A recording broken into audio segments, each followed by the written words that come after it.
Un jour inversé, votre rendez-vous quotidien sur Oryx FM. Bonjour à toutes et à tous et merci d'être des nôtres à l'écoute d'Oryx FM. Dans notre chronique ramadanesque Un jour inversé consacrée à la réflexion spirituelle du mois de Ramadan, nous allons aborder le sujet de la jalousie. La jalousie est un sentiment humain complexe qui peut naître spontanément dans le cœur de chacun, mais qui, lorsqu'il est nourri, peut devenir destructeur pour l'âme et les relations humaines. En islam, ce sentiment est souvent désigné par le terme hasad, un sentiment fortement déconseillé car il peut miner la paix intérieure et nuire à la communauté. Le Coran lui-même nous met en garde contre ce mal en soulignant ses dangers, notamment dans la sourate Al-Falaq, où nous sommes invités à chercher refuge auprès d'Allah contre l'envie et la jalousie. Et je cherche protection auprès du Seigneur de l'aube contre le mal de ce qu'il a créé, contre le mal des ténèbres quand elles s'étendent, contre le mal de ceux qui soufflent sur les nœuds et contre le mal de l'envieux lorsqu'il envie. Ce verset nous rappelle que l'envie et la jalousie sont des maux invisibles mais redoutables qui peuvent perturber la tranquillité du cœur et compromettre la relation avec Allah. Pendant le mois béni de Ramadan, moment de purification spirituelle et de purification intérieure, il est essentiel de comprendre comment ce sentiment peut affecter notre âme et comment nous pouvons nous en protéger pour atteindre une paix intérieure et plus profonde. Pour discuter de ce sujet essentiel, nous avons l'honneur d'accueillir au studio d'Oryx FM le Dr Shawqi Lazhar, professeur des études islamiques à Qatar University. Dr Shawqi Lazhar est reconnu pour ses connaissances approfondies des textes sacrés et sa capacité à éclairer des thèmes spirituels avec clarté et sagesse. Dr Shawqi Lazhar, bonjour. Bonjour Hajr. Avant de passer aux questions, Dr Shawqi Lazhar, pourriez-vous nous lire la sourate en arabe? Donc le Coran nous dit قل أعوذ برب الفلق من شر ما خلق ومن شر غاسق إذا وقب ومن شر النفاثات في العقد ومن شر حاسد إذا حسد. Docteur Shawqi Lazhar, la sourate Al-Falaq nous avertit spécifiquement contre la jalousie et l'envie. Pourquoi l'islam met-il autant l'accent sur ce sentiment et en quoi peut-il être si nuisible pour le croyant, tant spirituellement que socialement? Tout à fait. Le hasad ou bien la jalousie, l'envie est un poison spirituel tout d'abord qui peut corrompre le cœur, le dénaturer. Pourquoi? Parce que c'est un sentiment auquel on peut se soumettre. On va se rendre à ce sentiment qui va stimuler notre pensée, notre état spirituel, nos actions. Et on sait que l'islam, c'est le fait de se rendre, de se soumettre uniquement à Dieu afin d'être libre, afin d'être un humain à part entière, afin de préserver sa saine nature. Or, ici, on a un élément dangereux auquel on peut se soumettre et qui va corrompre notre saine nature. Car l'envie, et en vérité, quelque part, c'est une remise en question de la sagesse de Dieu dans la distribution de ses bienfaits. C'est Dieu, de manière très mesurée et très exacte, distribuer ses différents bienfaits entre les êtres humains. Et le hasad, c'est d'avoir envie que cette chose que Dieu a donnée à quelqu'un disparaisse et c'est nous qui la récupérons à la place. Donc en vérité, on remet en cause la sagesse divine. Donc déjà intellectuellement, il y a un problème. Intellectuellement, on se rend, alors que tout musulman, il croit en la sagesse de Dieu, mais ici, cette croyance va être entachée car on se soumet justement à cet élément-là. Aussi, dans notre comportement, eh bien, cette soumission, cette influence du hasad, de l'envie va nous contrôler et peut nous pousser à être insatisfaits, ingrats, à oublier les bénédictions et les grâces de Dieu qu'il nous a données. Donc, à se focaliser seulement sur cette chose-là en oubliant ce que Dieu nous a donné. Et ça peut aussi nous mener à la haine, à la rancune et même à l'injustice envers les autres. Donc, on voit bien que c'est quelque chose qui peut être très aliénant sur le point de vue spirituel, intellectuel, sur le point de vue de notre comportement. Et de ce fait, ça peut être une source de division et de conflits sociaux. Ça peut détruire les relations humaines en générant de la jalousie, de la rivalité, de l'hostilité. Ça peut conduire à la médisance, à la diffamation, à la manipulation. On peut essayer de nuire à quelqu'un tout en étant soumis sous le contrôle, sous le joug de cette pulsion-là, en perdant le contrôle de nous-mêmes. La jalousie est une émotion qui peut naître spontanément en nous, mais elle est souvent vue comme un sentiment négatif dans l'islam, bien entendu. Quelles sont, selon vous, les causes profondes de la jalousie dans le cœur humain ? Ça peut être la conséquence de plusieurs choses. Ça peut être la conséquence d'une autre aliénation qui est par exemple l'amour excessif du bas monde. Ça aussi, c'est un des éléments qui peut nous aliéner, auquel on peut se soumettre. Et donc, l'attachement aux biens matériels, au statut social, à la réussite, peut pousser certaines personnes à se comparer aux autres. Lorsqu'on essaie de convoiter ce que quelqu'un d'autre possède, eh bien, ça peut générer un sentiment d'insatisfaction, de frustration, car en vérité, on n'a pas ce qu'on appelle le rida. On n'est pas satisfait de ce que Dieu nous a donné, car on est justement aliéné, soumis à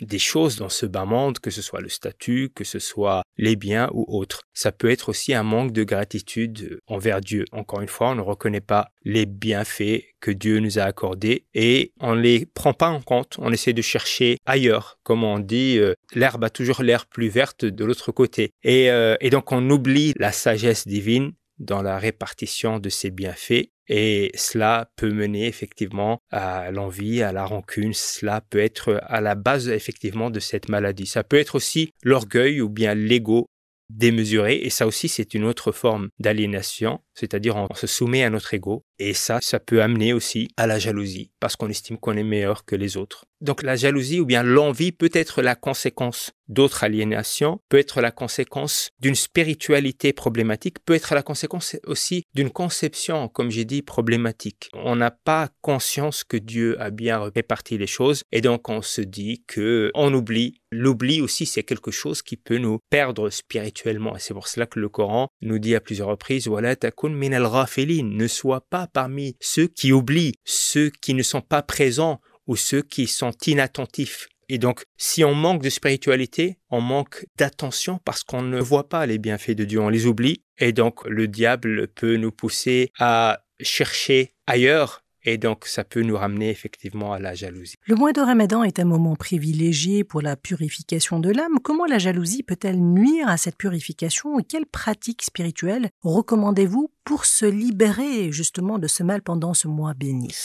Effectivement, le prophète sallallahu alayhi wa sallam nous dit la jalousie consume les bonnes actions comme le feu consume le bois. Un hadith rapporté par Abu Daoud, un cœur envieux ne peut être pleinement apaisé et pleinement en lien avec Dieu. Et donc effectivement ici, la jalousie, comme on l'a dit, c'est un poison pour le cœur. Elle peut aussi empêcher la sincérité. Et au mois du Ramadan, on cherche à purifier nos intentions, mais la jalousie peut nous détourner de cette attention et au lieu de se connecter à Dieu, au lieu de purifier ses intentions, eh bien, on va se concentrer sur autre chose. On va se concentrer sur ce qu'on n'a pas et effectivement, c'est aussi une des ruses des diables. Comme on l'a dit, le mois du Ramadan, c'est le mois de la gratitude, mais la jalousie, elle va à l'encontre de la gratitude parce que ça veut dire qu'on n'est pas satisfait. Allah subhanahu wa ta'ala nous dit wala in shakartum la azidannakum. Si vous êtes reconnaissant, eh bien je vous augmenterai les bienfaits. Donc il faut être conscient et c'est le mois du Ramadan, c'est le mois de la conscience aussi, et c'est-à-dire qu'on essaye de se recentrer autour de nous-mêmes. Et donc si on ressent en nous-mêmes qu'on a une jalousie, une envie envers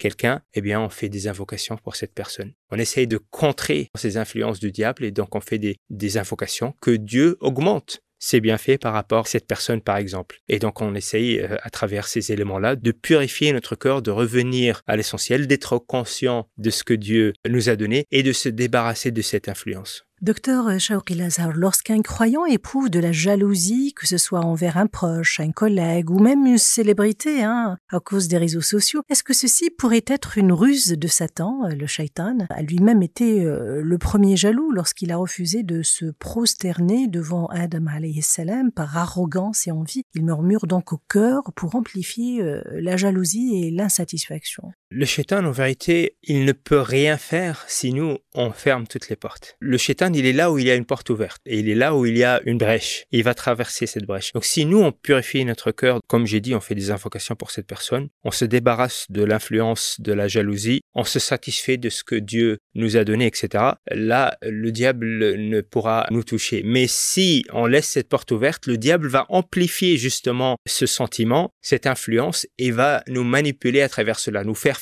des choses, nous faire penser des choses, nous éloigner de l'essentiel du Ramadan parce qu'on a cette porte ouverte justement et il va justifier nos comportements à travers cela. Est-ce que la jalousie peut être une épreuve d'Allah? Est-ce que Allah parfois nous teste à travers nos émotions? Dans la vie dans laquelle on se trouve, tout est test, sans aucune exception, comme l'indique le Coran.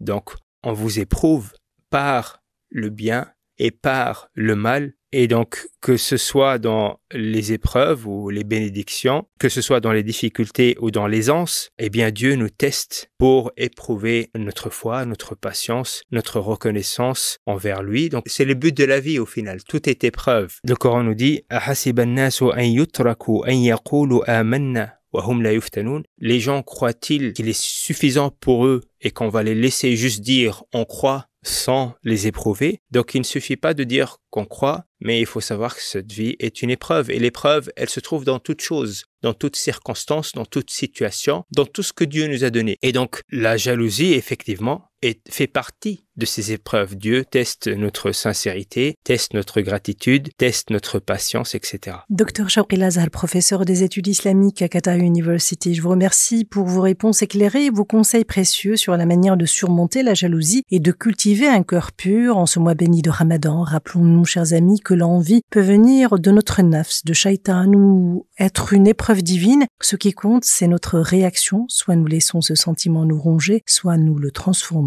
en une opportunité de grandir spirituellement. Faisons confiance à Allah, purifions notre cœur et concentrons-nous sur nos propres bénédictions comme Allah le cite si bien dans le verset 32 de la sourate An-Nisa. Et ne convoitez pas ce qu'Allah a attribué à certains d'entre vous plus qu'à d'autres. Demandez à Allah de sa grâce. Et voilà, qui conclut notre épisode du jour. Qu'Allah nous guide et nous éclaire à travers ces versets. Rendez-vous demain, Inch'Allah, pour une nouvelle réflexion autour du Saint-Coran. D'ici là, prenez soin de votre foi et de votre cœur. Un jour inversé, une signification, une source d'inspiration. Tous les jours de la semaine, Dr Shawqi Lazar, professeur des études islamiques à Qatar Université, au micro de Hajar Benchir, vous invite à un moment de réflexion autour d'un verset du Coran. Un jour inversé pour vivre pleinement l'esprit du Ramadan. Un jour inversé, c'est tous les jours avant l'appel à la prière du Maghreb sur Oryx FM.